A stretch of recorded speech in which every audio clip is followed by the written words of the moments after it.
दोस्तों इमेजिन करो आपको दिल्ली से मुंबई जाना है एंड उसके लिए आप फ्लाइट की टिकट बुक करने IRCTC की वेबसाइट जाते हो। अब आपको दो ऑप्शन दिखते हैं। पहला ऑप्शन तो ये है कि आप डायरेक्टली दिल्ली से मुंबई चले जाओ जिसकी टिकट है 6,000 रुपए एंड सेकंड ऑप्शन है वाया जयपुर। इसमें आपको 3 घंटे एक्स्ट्रा लगेंगे बट आपकी जो टिकट है वो 6,000 की जगह 3,500 की ही हो जाएगी। तो एज एन इंडियन आप कौन सा ऑप्शन चूज करोगे? वेल आई नो मैक्सिमम लोग जयपुर वाला ही ऑप्शन यूज करेंगे जिससे उनके 2,500 रुपए सीधे सीधे बच जाएंगे। तो अब यही एक ऑप्शन था इसरो के पास, या तो वो डायरेक्टली अर्थ से मून जा सकता था या फिर वाया अर्थ से घूमते घूमते मून पे घूमते घूमते मून पहुंच सकता था। एंड एज एन इंडियन आपको भी पता है इसरो ने कौन सा ऑप्शन चूज किया होगा। तो ये तो क्लियर है दोस्तों, देसी आदमी को आप चाहे गाँव में बैठा लो, शहर भेज दो, विदेश छोड़ आओ एंड यहाँ तक की स्पेस में भी भेज दो, करेगा तो वो एक ही चीज एंड वो है जुगाड़। एंड यही रीजन है कि ये जुगाड़ लगा लगा कर आज इसरो सबसे कम दामों पर एक के बाद एक स्पेस मिशन करके पूरी दुनिया में छाया हुआ है। तो इसरो के जुगाड़ जानने से पहले चलिए एक नजर मारते हैं हमारे कुछ डे टू डे इंडियन जुगाड़ों पर। लाइक ये बंदा जो अपने लैपटॉप के फ्रंट कैमरे को यूज करके शेविंग कर ले रहा है क्योंकि इस बेचारे के पास आईना नहीं है, या तो फिर ये होशियार अंकल जिनने अपनी चप्पल ना गुम जाए इसलिए इनने साइकिल के लॉक से ही अपनी चप्पल को बांध दिया है। हॉस्टल में रहे हुए लोगों को ये जरूर पता होगा कैसे एक प्रेस को ऑन करके चाय बना ली जाती थी। ये बंदा जो प्याज काटते समय हेलमेट लगा लिया है एंड ये वाला तो काफी रिलेटेबल होगा, घड़ी टूट जाने पे बस वहाँ नंबर लिख दिए जाते थे। नेक्स्ट ये बंदा जिसने वो मच्छर मारने वाले रैकेट को कुछ इस तरह लगा लिया है, अब तो ये रात भर चैन से सोएगा। एंड फाइनली कोविड के टाइम तो लोग इनोवेट कर करके पागल से हो गए थे, क्या क्या नहीं किया था। जैसे ये बंदे को ही देख लो, सोशल डिस्टेंस मेंटेन कराने के लिए दूध को इतने दूर से दे रहा है। तो ये कुछ बेसिक से एग्जांपल देख के आपको एकदम क्लियर हो गया होगा कि हम इंडियंस कितने ज्यादा जुगाड़ करते हैं एंड हमारे जैसे लोग ही तो इसरो में जाके बैठे हैं। तो ये जुगाड़ करने वाली आदत तो हर जगह रहेगी। तो चलिए जानते हैं इसरो की 2 इंपॉर्टेंट जुगाड़ जो उसने इस चंद्रयान मिशन में यूज किए। पहला जुगाड़ जो इसरो ने यूज किया वो था आर्टिफिशियल मून के एक सरफेस बनाने का। अब जैसे कि आपको पता है चंद्रयान में एक लैंडर है विक्रम नाम का एंड एक रिमोट कंट्रोल कार जैसा रोवर आता है प्रज्ञान नाम का। तो वो मून पे कैसे स्टेबल रहेगा, कैसे चलेगा, ये सब एक्सपेरिमेंट करने के लिए उन्हें मून की सॉइल चाहिए थी एंड मून की सॉइल अवेलेबल थी नासा के पास। तो इंडिया गया, मोदी जी गए यूएस मांगने के लिए, चलो हमें वो कुछ सॉइल दे दो। यूएस ने बोला हाँ ले लो, कितने पैसे दोगे? इंडिया ने बोला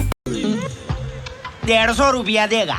एंड यूएस का रिस्पॉन्स कुछ इस तरह था, तो अब चंद्रयान भेजना तो था ही एंड पैसे भी नहीं थे तो कुछ ना कुछ जुगाड़ तो करना ही करना था। साइंटिस्ट लोगों ने सब ढूंढ ढांड के निकाला कि तमिलनाडु एंड कर्नाटका में एनोर्थोसाइट नाम के कुछ पत्थर होते हैं एंड इनकी प्रॉपर्टीज मैक्सिमम मून की सरफेस जैसी मिलती है। मतलब 100% तो सेम नहीं रहेगा बट बहुत ज्यादा लेवल तक ये सेम है। बस तो फिर क्या था, कर्नाटका और तमिलनाडु से ये पत्थर पूरे उठवा के लाए गए एंड इसरो सेंटर पर एक आर्टिफिशियल मून सरफेस बनाई गई जहाँ पर ये लैंडर और रोवर की टेस्टिंग की गई एंड ऐसा करके करोड़ों रुपए नासा से वो सॉइल ना खरीदने के लिए बचा लिए गए। अब सेकंड जुगाड़ जो आता है वो था अर्थ से मून डायरेक्टली ना जाकर घूम घाम के जाने का। अब जैसे कि मैंने आपको बताया था हम इंडियंस डायरेक्टली दिल्ली से मुंबई नहीं जाएंगे, वाया जयपुर जाएंगे। तो इसरो ने भी सिमिलरली ऐसा ही कुछ किया। बाकी कंट्रीज क्या करती है कि अर्थ से अगर मून जाना है तो डायरेक्टली पावरफुल इंजन लगाती है एंड वो सीधा आपको अर्थ से लेके मून डायरेक्टली ले जाता है। बट इसरो ने क्या किया, कम पावर के इंजन लगाए जो बहुत कम फ्यूल यूज करेंगे एंड अर्थ के अराउंड इस तरह 5 टाइम उसे घुमाया। ऐसा करने से अर्थ की ग्रेविटी के कारण उसमें काफी एनर्जी आ गई एंड जब वो अर्थ से निकला तो उसमें इतनी ज्यादा एनर्जी थी कि वो मून के ऑर्बिट में पहुंच गया। मून पर पहुंच के भी वो डायरेक्टली नहीं उतरा, धीरे धीरे 5-6 बार घूम घूम के वो फाइनली मून के सरफेस तक आएगा। तो ये भले ही एक लंबा रास्ता था, लाइक बाकी कंट्रीज को 5 दिन लगते हैं, इंडिया को ये करने में 42 डेज का टाइम लग गया। बट ये सब करने के कारण ही तो 615 करोड़ रुपए में पूरा का पूरा मिशन चंद्रयान पॉसिबल हो पाया, जो कि आजकल की बनने वाली मूवीज के बजट से भी कम है। तो दोस्तों ये सिर्फ एक कंजूसी नहीं दिखाता है कि इंडिया पैसे बचाने के लिए ये सब कर रहा है,